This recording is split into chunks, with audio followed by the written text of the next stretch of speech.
Halo teman-teman, selamat sore. Di sini saya di channel Tip Talk. Kali ini saya akan membahas yaitu yang awalnya terlihat gampang, tapi dilakukannya sulit. Yang pertama-tama kayak gini deh. Perkenalkan, saya Dimas Saputra. Saya dikelilingi 3 teman saya, yaitu yang pertama ada siapa? Saya Maksi Patrick Nedi Rupun. Saya Henok Yeremia. Saya Muhammad Taufi Putra. Nah, di sini saya sebagai host ingin menanyakan ke teman-teman saya, apa sih kendala kalian kalau semisal kelihatannya mudah, tapi yang dilakukan itu sulit, contohnya kayak kerja kelompok atau gimana gitu. Nah, ngomong-ngomong tentang kerja kelompok nih, itu aku pernah suatu kejadian. Itu satu kelompok sama yang katanya itu anak-anak pintar lah. Siapa ini? Bisa dibilang. Cuman yo, pada saat kita diskusi itu nggak satu pemikiran gitu, banyak mementingkan ego masing-masing. Jadi kesulitannya di situ untuk mempersatukan satu pikiran sama pikiran yang lain. Gitu. Emang permasalahannya apa pada waktu itu?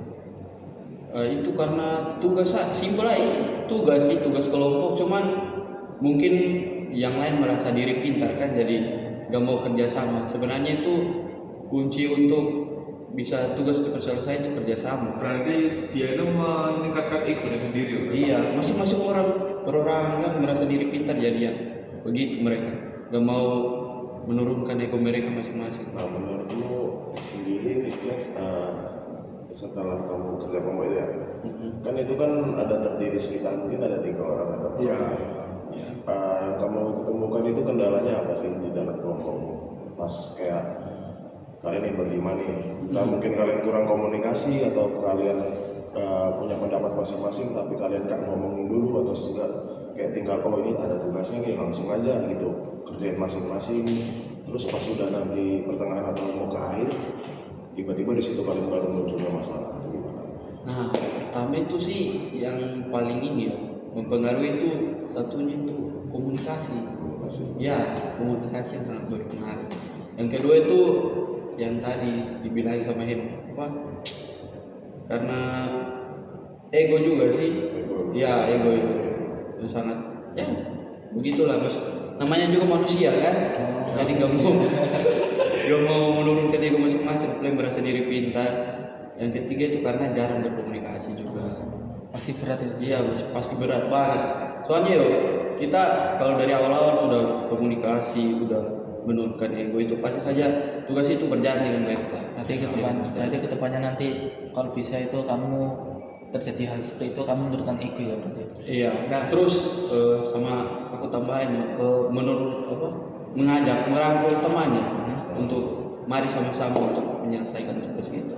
Nah, aku mau tanya nih kepada Mas Aldi, gimana sih kalau semisal ada teman atau kelompok kita, dari kelompok kita itu yang pasif gitu, kayak gak mau ngerjain, cuma modal dia sekedar ngomong-ngomong habis itu udah pergi gitu, itu gimana Mas? Atau kita pukuli atau gimana solusinya? Mungkin kalau itu sih lebih ke arah, kalau menurut saya ya, itu lebih ke arah saya nanya sendiri. Tapi kalau untuk menangani hal tersebut untuk menindaklanjuti itu lebih dikomunikasikan aja tentang enaknya itu gimana atau kurangnya kejelasan dalam pembagian tugas, kan bisa dikomunikasikan untuk kedepannya nanti biar tidak terjadi apa ya, saya nanya sendiri gitu. Itu kalau menurut saya. Tapi kelihatannya itu pengalaman sendiri sih. Untuk Mas Eno bagaimana untuk pendapat Mas Eno kalau misal di kelompok Mas Eno ada yang pasif gitu? Mungkin di satu sisi kan balik lagi nih, sesuai dengan yang kita tahu lah, masing-masing orang mungkin bisa menyampaikan pendapatnya ya di kelompoknya. Dan sebagian orang juga kadang kan kita nih kan di kelompok kan intinya pasti ada kayak gini aja, kalau nggak sama teman sendiri pasti sama orang lain. Mungkin pas kita join kelompok mungkin kita bisa lebih dominan untuk menyampaikan pendapat, dan sedangkan teman kita ini mungkin di satu sisi juga nggak apa ya, dia pengen nyampaikan pendapat tapi dia kurang komunikasi gitu, takut mungkin dia di dalam hati kayak ya aku ragu nih mau nyampein komunikasi, mau Jadi dia cuma kayak ngikut-ngikut aja, padahal mungkin dia punya saran yang lebih bagus daripada kita ya. Makanya tadi kan seperti yang dijelaskan Max kan tadi tentang masalah yang dia dapat itu. Sebaiknya itu yang itu kan Max bilang kan yang paling utama tuh poin of tuh itu ego tuh. Ya. Kedua pasti kan gak jauh-jauh dari komunikasi. Ya. Karena kan namanya ya kerja kelompok lah kan bukan individual. Jadi ada baiknya itu kayak dibicarain dulu nih sebelum buat sesuatu. Jadi sama-sama enak daripada kayak nanti cuma ngomong doang terus dia pasti kasih tahu juga kayak gini-gini, dia malah kayak gini, kayak itu membantah lah gitu jatuhnya. Nah, mending emang cari solusi gitu lah bareng-bareng biar lebih enak untuk kedepannya kerja sesuatu. Oke, mungkin udah cukup podcastnya pendek kali ini. Kalau semisal ada salah kata dari kelompok kita, mungkin saya mewakili mohon maaf ya teman-teman. Dari kita terima kasih sudah mendengarkan podcast kita yang sangat pendek ini, tapi nggak apa-apa. Apresiasi teman-teman. Sekali lagi terima kasih, mohon maaf, dan assalamualaikum warahmatullahi wabarakatuh. Waalaikumsalam.